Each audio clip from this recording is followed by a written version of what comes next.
Pemilihan kepala daerah serentak tahun 2024 telah selesai. Pencoblosannya telah berlangsung. Saat ini kita sedang menunggu pengumuman resmi dari setiap KPUD, Komisi Pemilihan Umum Daerah. Namun demikian, hasilnya sudah kita bisa prediksi berdasarkan hitung cepat atau quick count yang diselenggarakan oleh berbagai lembaga survei baik resmi maupun tidak resmi yang ada di Indonesia. Dari hasil hitung cepat atau quick count yang dilakukan oleh berbagai lembaga survei, hampir semua kepala daerah yang diusung oleh Koalisi Indonesia Maju di bawah pimpinan Gerindra, Golkar, PAN, dan yang lainnya itu bisa dikatakan 75% memenangi pilkada di Indonesia. Sekaligus juga mematahkan kedikdayaan Partai Banteng atau Partai Merah atau Partai Demokrasi Indonesia Perjuangan.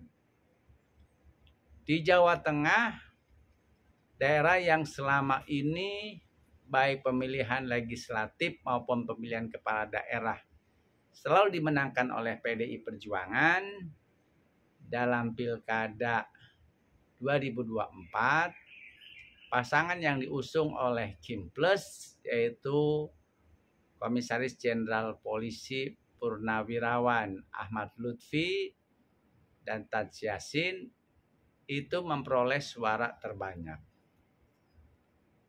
Sementara pasangan yang diusung oleh PDI Perjuangan, Jenderal TNI Purnawirawan Andika Perkasa, itu berada di urutan kedua. Demikian juga di Jawa Timur yang sebelum-sebelumnya PDI Perjuangan selalu dikdaya, justru pasangan gubernurnya dimenangkan oleh pasangan yang diusung oleh Kim, yaitu Hovifah Indar Parawansa dan Emil Dardak, yang diusung oleh Kim Plus, yang di dalamnya ada Jokowi tentunya. Demikian juga di Jawa Barat, calon gubernur yang didukung oleh Kim Plus, Deddy Mulyadi dan Hermawan atau KDM, Kang Deddy Mulyadi, itu memperoleh suara yang signifikan, sekitar 60%. Sementara calon yang diusung oleh PKS dan calon yang diusung oleh PDI Perjuangan berada jauh di bawahnya. Yang menarik, pasangan yang diusung oleh PDI Perjuangan dan Partai Hanura justru memperoleh suara terbanyak di pemilihan kepala daerah atau pemilihan gubernur DKI Jakarta. Pasangan yang diusung oleh PDI Perjuangan dan Partai Hanura yaitu Pramono Anung dan Rano Karno, menurut beberapa lembaga survei, menurut hasil hitung cepat atau quick count beberapa lembaga survei, pasangan calon gubernur dan calon wakil gubernur Pramono Anung dan Rano Karno atau Bang Dul yang diusung oleh PDI Perjuangan dan Partai Hanura, menurut beberapa lembaga survei memperoleh suara sekitar 50,15%. Sementara pasangan gubernur dan calon gubernur Ridwan Kamil dan Suswono yang diusung oleh PKS, Partai Gerindra, Partai Golkar, PAN, PKB, Nasdem, dan yang lainnya, itu menurut hitung cepat memperoleh suara sekitar 35-39%. Sementara pasangan calon gubernur dan calon wakil gubernur dari independen Dharma Pongrekun itu mencapai 10%. Namun demikian, pihak Muhammad Ridwan Kamil sendiri atau yang diusung dengan Kim Plus itu menyebutkan beberapa lembaga survei menunjukkan hasil yang berbeda. Ada 4 lembaga survei, tapi saya tidak ingin menyebutkan namanya. Menyebutkan Emil atau Ridwan Kamil memperoleh suara 40%, sementara Pramono Anung dan Rano Karno memperoleh suara 49%, dan pasangan independen Dharma Pongrekun, Kun Wardana itu memperoleh suara sekitar 10%. Kalau dari pihak kubunya Kim, Ketua Tim Suksesnya Ahmad Riza Patria menyampaikan belum ada salah satu pasangan calon gubernur yang memperoleh suara 50% plus 1. Sehingga pemilihan Gubernur DKI Jakarta ini lanjut di putaran kedua. Sementara kubu Pramono Anung menyebutkan bahwa data mereka valid, mereka memperoleh suara sekitar 50,15%, sehingga 1 putaran seperti itu. Apapun hasilnya, ya, atau mana yang benar, kita masih akan menunggu hasil resmi penghitungan suara dan pengumuman dari pihak KPU di Jakarta. Gitu. Apakah 1 putaran atau 2 putaran? Yang pasti yang menarik, kalau di daerah lain partai yang diusung oleh PDI Perjuangan kalah, justru di DKI Jakarta partai yang hanya diusung oleh PDI Perjuangan dan Hanura, hanya 2 partai saja, justru memperoleh suara terbanyak. Terlepas dari apakah nanti lanjut ke putaran kedua atau tidak. Setidaknya Pramono Anung dan Rano Karno leading, suaranya memimpin. Lumayan, 2 digit, ya. Perbedaannya dengan Muhammad Ridwan Kamil yang diusung oleh banyak partai. Nah, kelebihan suara ini, keunggulan dari Pramono Anung dan Rano Karno ini tidak terlepas dari dukungan mantan Gubernur DKI Jakarta periode 2017-2022 yang juga calon presiden ke-8 periode 2024-2029, Anies Rashid Baswedan. Ini juga sekaligus menunjukkan bahwa Anies menunjukkan dan merealisasikan gertakannya. Tepatnya bukan hanya Anies, ya. Anies dan para pendukungnya yang biasa dikenal anak Abah merealisasikan gertakannya untuk tidak mendukung PKS, untuk tidak mendukung calon yang diusung PKS. Nah, Anies menunjukkan taringnya. Anies menunjukkan taringnya bahwa dia masih dianggap oleh para pemilihnya, atau yang biasa disebut anak Abah. Banyak pengamat, termasuk saya juga, menyampaikan keberhasilan Pramono Anung dan Rano Karno memperoleh suara terbanyak ini tidak terlepas dari dukungan Anies Rashid Baswedan dan anak-anak Abah. Pertanyaannya adalah, kenapa Anies Rashid Baswedan yang telah diperjuangkan oleh DPP Partai Keadilan Sejahtera menjadi Gubernur DKI Jakarta periode 2017-2022, telah diperjuangkan oleh DPP PKS menjadi calon presiden periode 2024-2029, justru Anies malah mendukung calon yang diusung oleh partai politik yang pada tahun 2017 justru mengusung lawan politiknya, yaitu Ahok. Dan pada Pilpres tahun 2024, PDIP justru mengusung Ganjar Pranowo dan Profesor Dr. Mahfud MD. Kenapa Anies justru mendukung calon yang diusung oleh PDI Perjuangan?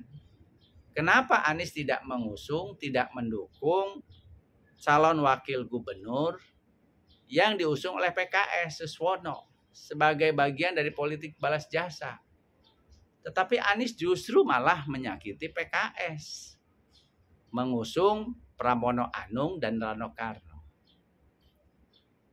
Ada tiga alasannya. Pertama, Anies memang benar sakit hati kepada PKS. Karena PKS meninggalkan Anies menjadi calon gubernur DKI Jakarta periode 2024-2029. Yang kedua, karena Anies sudah berteman baik dengan Pramono Anung.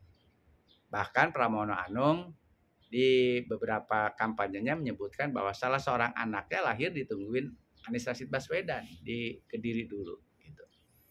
Yang ketiga, Anies ingin melawan hegemoni Joko Widodo sebagai mantan Presiden Republik Indonesia yang masih tetap menancapkan kekuasaannya hingga saat ini. Seperti itu.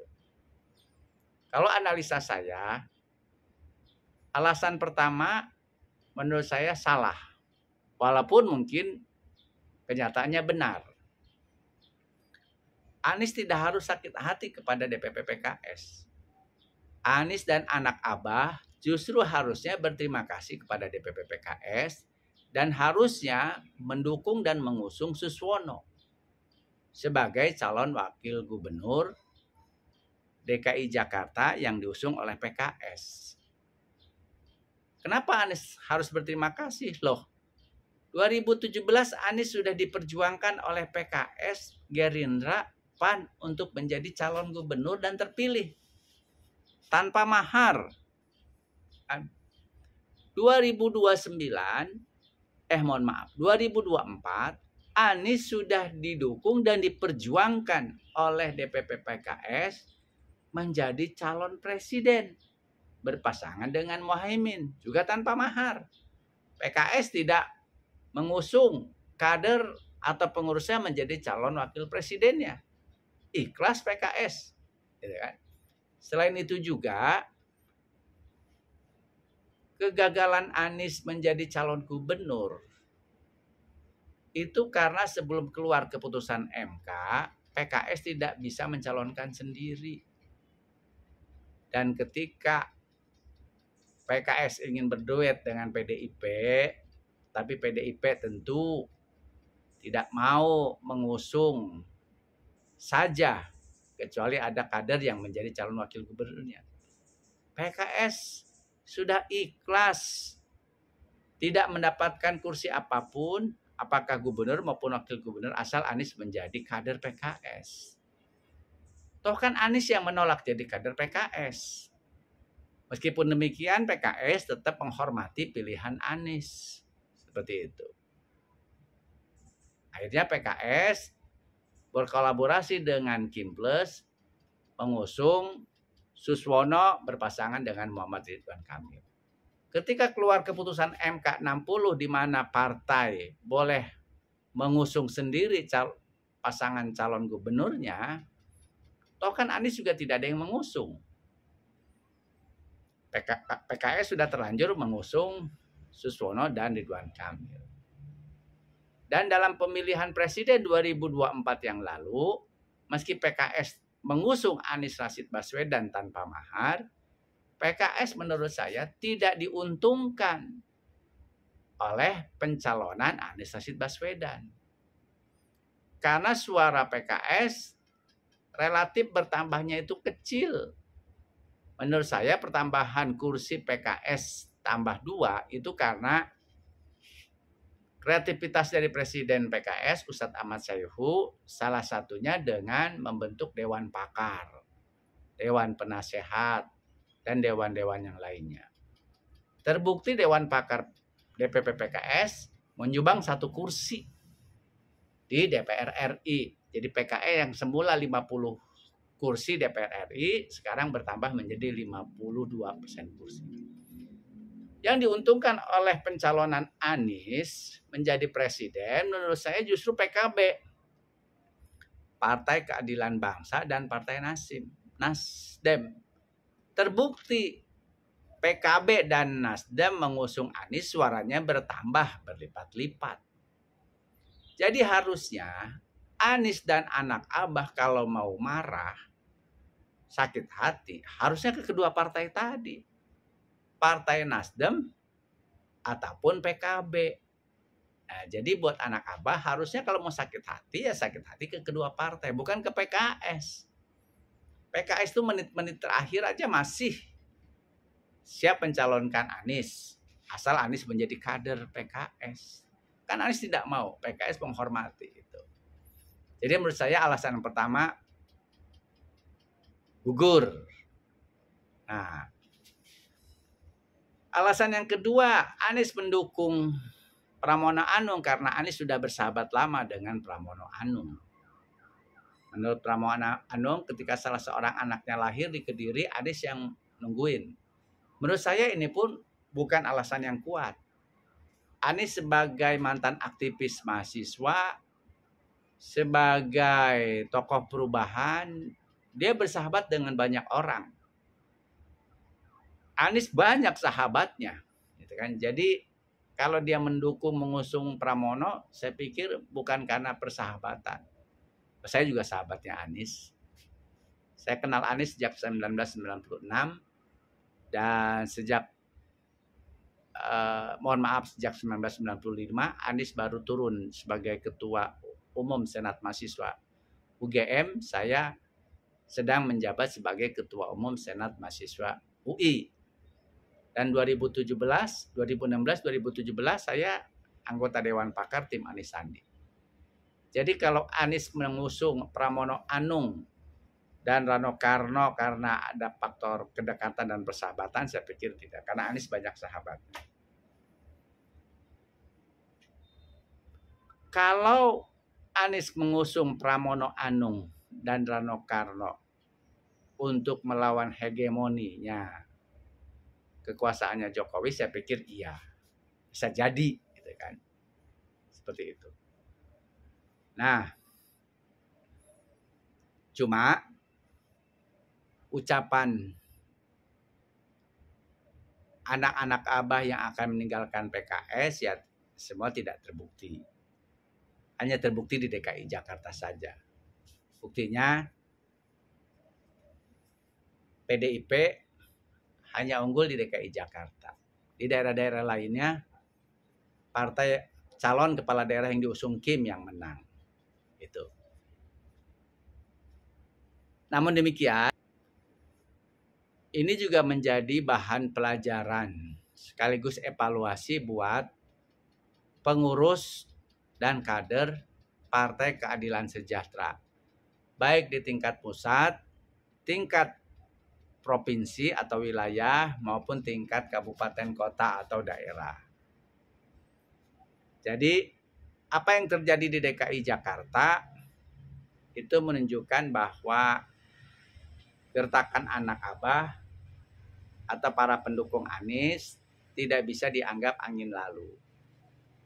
Karena itu menurut saya PKS harus berhati-hati sekaligus juga melakukan evaluasi. atas keberadaan dan programnya. Gitu. Apa yang membuat masyarakat kecewa di mana PKS bergabung dengan Kim? Menurut saya perlu diobati dengan 3 cara. Pertama, PKS harus membuat dan merealisasikan program-program yang benar-benar dibutuhkan oleh rakyat. Jadi baik di DPR, DPRD, pemerintah pusat, pemerintah daerah, PKS harus membuat program-program yang dibutuhkan oleh masyarakat, khususnya kelas menengah dan bawah.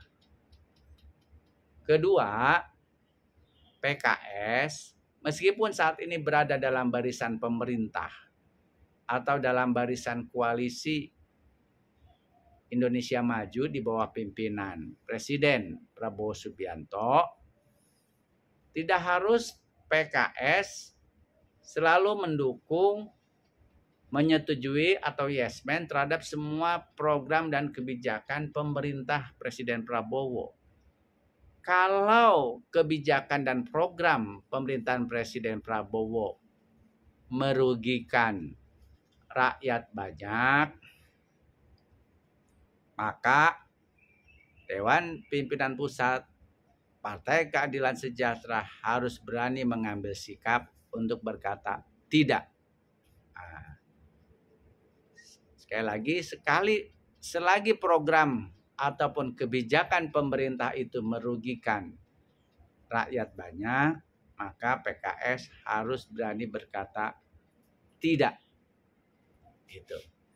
Dan yang ketiga, nanti dalam pencalonan calon-calon anggota DPRD, DPR provinsi maupun DPR RI, juga dalam pencalonan para kepala daerah atau calon kepala daerah, sifatnya jangan dadakan, tapi harus jauh-jauh hari, dan tokoh-tokoh yang dipilih, yang ditunjuk baik menjadi calon anggota DPR RI, DPRD, DPD, ataupun calon bupati, calon wali kota, calon gubernur, adalah calon-calon yang benar-benar terbaik, berkualitas, dikenal oleh masyarakat, dan membumi. Misalnya di calon anggota DPR RI, misalnya di Kabupaten Bogor. Kalau ada putra Bogor yang berkualitas, berpendidikan tinggi, terpuji, karakternya baik, kenapa tidak utamakan putra daerah dahulu yang sudah dikenal masyarakat Kabupaten Bogor misalnya? Dan harusnya penunjukannya jangan dadakan. Jangan baru 1 tahun atau 6 bulan menjelang pendaftaran caleg baru ditentukan. Demikian juga para calon kepala daerah. Pilih calon-calon kepala daerah, utamakan putra daerah yang berkualitas, berpendidikan tinggi, terpuji, berakhlakul karimah yang baik. Dan penunjukannya jangan dadakan. Jangan 1 bulan menjelang pendaftaran kepala daerah baru ditunjuk siapa yang pantas menjadi calon kepala daerah. Tapi harus tentukan jauh-jauh hari. Sehingga calon kepala daerah tersebut itu bisa benar-benar melakukan penetrasi, bersosialisasi, dikenal oleh masyarakat, membuat program-program yang dibutuhkan. Persiapannya matang. Contohnya, calon kepala daerah Jawa Barat atau calon kepala daerah Provinsi Jawa Barat ditentukan Ustadz Ahmad Sayuhu yang saat itu menjadi Presiden PKS. Waktunya sangat mepet. Baru 1 atau 2 bulan menjelang pendaftaran. Saya aja kaget. Saya sebagai anggota Dewan Pakar kaget. Sementara calon kepala daerah Jawa Barat yang ditunjuk oleh Gerindra, Deddy Mulyadi atau dikenal dengan Kang Deddy, dia sudah mempersiapkan waktunya tuh tahunan. Begitu dia gagal dalam pemilihan gubernur periode sebelumnya, beliau pindah dari Partai Golkar ke Gerindra. Sambil menjadi anggota DPR RI, Kang Deddy Mulyadi itu sering terjun ke berbagai pelosok wilayah Jawa Barat. Sering menemui berbagai kelompok masyarakat Jawa Barat di seluruh pelosok Jawa Barat. Sering memberikan bantuan kepada berbagai kelompok masyarakat yang ada di Jawa Barat. Bukan hanya itu, tim media sosialnya, tim media massanya juga siap. Sehingga exposing Kang Deddy Mulyadi ke seluruh Jawa Barat itu sangat baik. Hampir seluruh lapisan masyarakat Jawa Barat kenal dia. Ketika ada kelompok masyarakat Jawa Barat mendapatkan musibah, Kang Deddy Mulyadi turun ke bawah. Seperti itu. Makanya saya pernah bilang di podcast ini, saya pernah sampaikan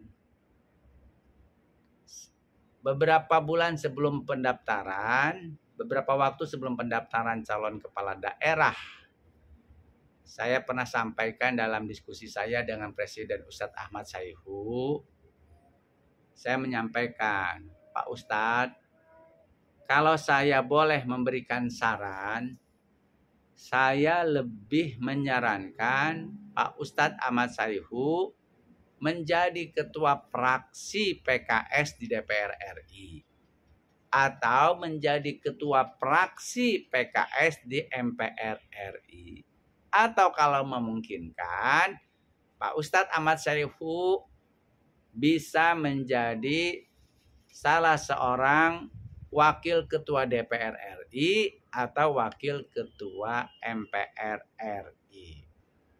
Dibandingkan harus ikut terjun menjadi calon gubernur Jawa Barat. Kenapa? Sebagai presiden PKS, Pak Ustadz Ahmad Sayhu mudah untuk menjadi ketua fraksi PKS DPR RI. Dan Pak Ustadz Ahmad Sayhu bisa menjalankan tugas secara beriringan.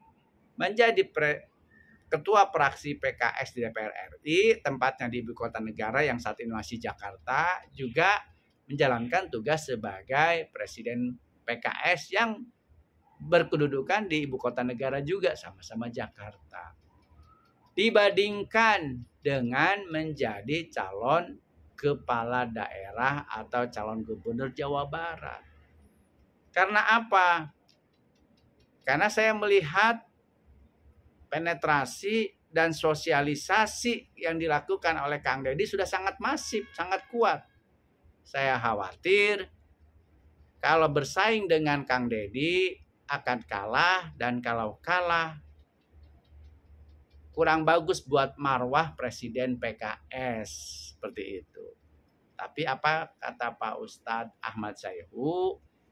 Saya menjalankan amanah yang diberikan oleh Majelis Syuro untuk menjadi calon gubernur di Jawa Barat dalam rangka terus menjaga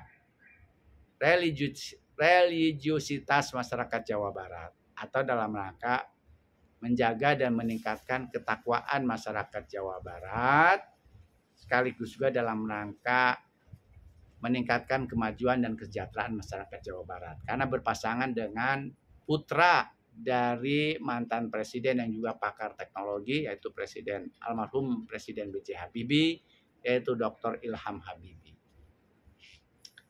Maka saya katakan, ya sudah, kalau memang demikian nggak bisa dirubah, maka tidak ada kata lain, seluruh pengurus dan seluruh kader PKS harus memperjuangkan dan memenangkan Ustadz Ahmad Sayhu dan Dr.